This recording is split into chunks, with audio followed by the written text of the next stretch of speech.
INC, bakit ganon? Palpak ang rally ninyo. Akala ko ba para sa pagkakaisa? Rally for peace ang rally ninyo, ang tema ng rally ninyo. Bakit maraming DDS na nagkalat doon? Bakit ang daming nakihalo-halos inangkin na nga ng mga DDS ang rally ninyo? Yan ba ang rally ng pagkakaisa? Parang hindi naman ganon ang nangyari. Ang nangyari parang inisahan nyo ang mamamayan. Kayo ang nang isa. Kayo ang nang isa sa mamamayan na nag-e-expect ng pagkakaisa.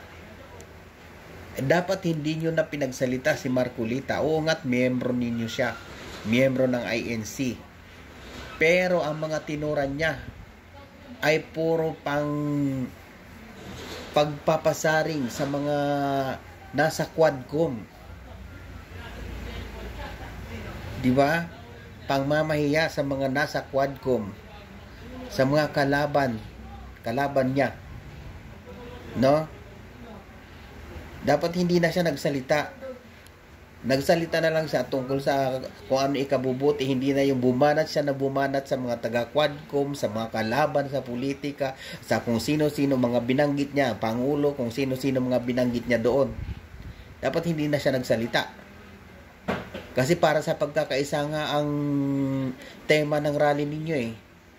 Kung magpapasaring kayo, nasaan doon yung pagkakaisa? Di ba? Okay lang sana kung nandun lahat sa rally ninyo yung mga pinasaringan niya para makasagot eh. Makasagot sa mga tinuran niya. Kaso wala, di ba? Parang inisahan nyo lang, kayo ang nang isa.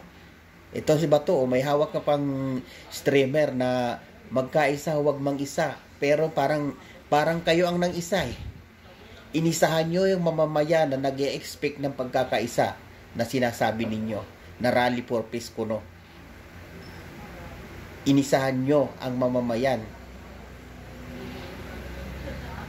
Hindi talaga maganda. Dismayado ang mas nakararaming Pilipino. 1 milyon nga kayo mahigit doon sa inyo, pero isang tandaan ninyo, 100 milyon mahigit ang Pilipino sa buong mundo. No? 100 milyon mahigit ang Pilipino. 1 milyon lang kayo mahigit doon. Mas maraming Pilipino ang nadismaya sa inyo. Sa totoo lang. Ang rally niyo pagkakaisa, binali ninyo. Kayo ang sumira nun. Ipinahiya nyo ang relihiyon nyo. Ipinahiya nyo ang mga miyembro nyo na nag-i-expect ng pagkakaisa. Ang mga Pilipino na nag-i-expect ng pagkakaisa. Ipinahiya ninyo. Walang pagkakaisa dun. Kasi panay ang pasaring ninyo. Hindi pagkakaisa yun. Dapat hindi kayo nagpapasaring sa mga kalaban. Siyempre, pinagsalita nyo pa. Ungat, miyembro ninyo si Marcolita. Siyempre, tumatakbong senador sa partido ng mga DDS yan. O hindi na yata. Ewan ko ba kung tatakbo o hindi. Hindi ko alam. Parang hindi na. Pero, siyempre, alam naman ang lahat. Nasa panig ng mga Duterte yan, si Marcolita. Ang rally ninyo na para sa pagkakaisa, rally for peace, ay naging rally, naging political rally. No? Kaya hindi maganda. Hindi tumpak sa tema ninyo, sa pamagat ng rally ninyo na rally for peace. Rally ng pagkakaisa. Dahil kayo ang nang isa, inisahan ninyo mga kalaban ninyo at nakapagyaw-yaw kayo ng Malaya doon si Marcolita, yumaw-yaw, nagyaw-yaw doon ng Malaya. Malaya nakapagyaw-yaw tungkol sa mga nandoon sa Quadcom. O, di ba? Siyempre magiging damdamin ng mga nasa Quadcom, yung mga taong pinagbabanggit niya, ng mga tao, ano magiging damdamin nun? siyempre yung mga tao na yun, may mga supporters din, may mga Pilipinong ano din, yung mga sumusuporta sa Quadcom, may mga pinangahawakan din niyang mamamayan sa kanilang mga distrito. O di ba? Hindi maganda. Alin doon ang pagkakaisa? Wala, nasira. Hindi po talaga maganda. Bagay na bagay talaga itong hawak ni Bato de la Rosa na magkaisa huwag mang isa. Bagay sa inyo. Dahil kayo ang nang isa. Hindi sa pagkakaisa, kayo ang nang isa sa mga Pilipino nag-i-expect ng pagkakaisa. Inisahan nyo. Yun ang tamang sabihin. Hindi po talaga maganda ang ginawa, nangyari. Nakakahiya. Ay nako.